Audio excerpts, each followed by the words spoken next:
So I had asked a question online on a physics webpage, physics astronomy forum type thing.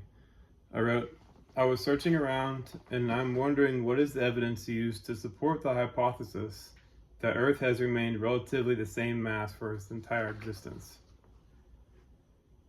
And there wasn't any real answer given. It's just a bunch of roundabout denying that it's an important question, or saying that's you can't ask that type of question because of some weird reasoning, or and there wasn't any really like solid answer, and none of them actually hit the nail on the head.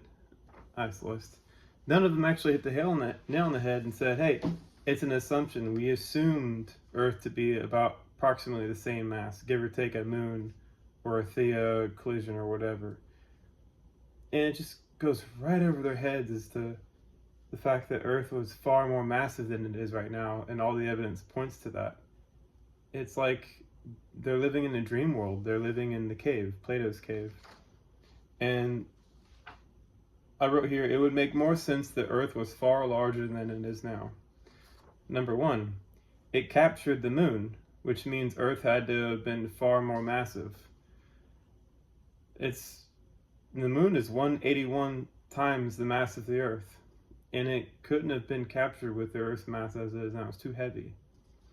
Earth had to have been far more massive. And then when you go, well, we should see evidence of larger objects having captured moon-sized objects if that were to be true. There you go. Jupiter, Saturn, Neptune, and Uranus. They all have moon-sized objects that they've captured because they have far more mass than the Earth. It's pretty direct and obvious. Number two, the loss of an extremely thick atmosphere would cause it to decompress, the needed expanding Earth mechanism absent violation of conservation of mass. So essentially, there was a guy that wrote a post but then deleted it. He said, well, even if the Earth had 10 times its current atmospheric mass, that wouldn't compress rocks very much. And I'm like, no, we're talking the size of Jupiter. We're talking 10 times bigger than Jupiter. Yes, that thick of an atmosphere would compress Earth to 3/5 the actual physical diameter it is now. And it can compress rocks and magma and iron. We're talking terapascal, hundreds of terapascal pressure. And if you remove that atmosphere over time, the interior of the Earth would expand outwards to release the heat and the pressure, because the pressure is no longer there. Number three, it has leftover helium mixed in with natural gas deposits. It had a really thick helium-hydrogen atmosphere which was trapped in earlier stages of evolution. The helium didn't come there from radioactive elements decaying. The majority of the helium is mixed in with natural gas. It's because natural gas, which is methane, was mixed in with the helium when it was under higher pressure inside the interiors of a Neptune-sized object. And when the crust was forming, that helium and methane was trapped inside the crust under very high pressures, and then the crust solidified on top of it and kept it in place with non-porous rock. I don't know why they don't see that. Number four, it is extremely dense at 5.5 grams per centimeter cubed. Why is it really dense? Well, it's becoming less dense because it's expanding outwards and readjusting the crust, but yeah, it was a lot denser in the past too. Number five, it is still very hot internally. After 4.5 billion years, the thick helium-hydrogen atmosphere prevented heat from escaping. That's very important. Why does Earth still have magma in its interior? By the billions of cubic kilometers of material? Well, it's the leftover heat. It's still there. It's still cooling off. There was one thing I remember, if you had an iron ingot that you needed to solidify from its molten state all the way down to room temperature, the size of a car maybe, it would take a couple weeks for the iron to cool down all the way, because it takes time for that heat energy to escape from the center of the iron outwards through the iron, which is a refractory material itself. So the fact that Earth has a very, very large iron nickel core, and it also has billions of cubic kilometers of rock that's in its liquid state, that tells me there was a hell of a lot of heat involved, and it's taken this long for it to cool down to its current state to where it can host, or at least have, a solid crust on in its exterior. It's a lot of material that needs to cool down.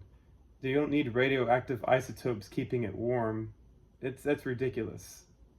You just needed a far hotter object to make it, and then it cools down over time because the heat's trapped. And we see these objects; they're called stars. I don't know. It's so strange trying to explain this to people. It feels like astronomers and physicists are now NPCs. They're not thinking at all. They're not critically thinking. They're not questioning themselves. They're not able to see how easy these questions are to answer because they've been conditioned into something and they only have a set way of looking at the world, and to hell with anything that can change that. So we're going to have a hard time with science in the future because of that mentality. But number 6, we see large objects that resemble an early Earth in many different stages of this atmospheric loss, even in our own system: Jupiter, Saturn, Neptune, and Uranus, plus thousands of exoplanets far larger than the Earth. There's direct observational evidence of them, into the thousands now. It's going to be into the millions before they finally go, oh wait, look, it's a single connected dots thing. Possibly millions. I want to say at least 5 million exoplanets need to be found before they finally connect the dots. And I don't know if this is going to happen in my lifetime. I'm just sort of like, ugh. And I also wrote down here, I am also curious, what would the mainstream astronomy community really have against Earth having been far larger in the past? What is their beef? Why does it matter? Can this presumably basic knowledge be changed without consequence? And I don't think it can be changed without consequence, because it's an idea that threatens the status quo. It threatens people's egos. It threatens people's worldview. And it basically is uncomfortable to those who claim to understand the stars. It's like an ultimate, like, well, you're just not really all there, are you? It's very insulting and embarrassing to them. So I don't think this is gonna change without consequence. At the same time, like, it just sucks because you would think science is about finding answers to things, but it's not that simple.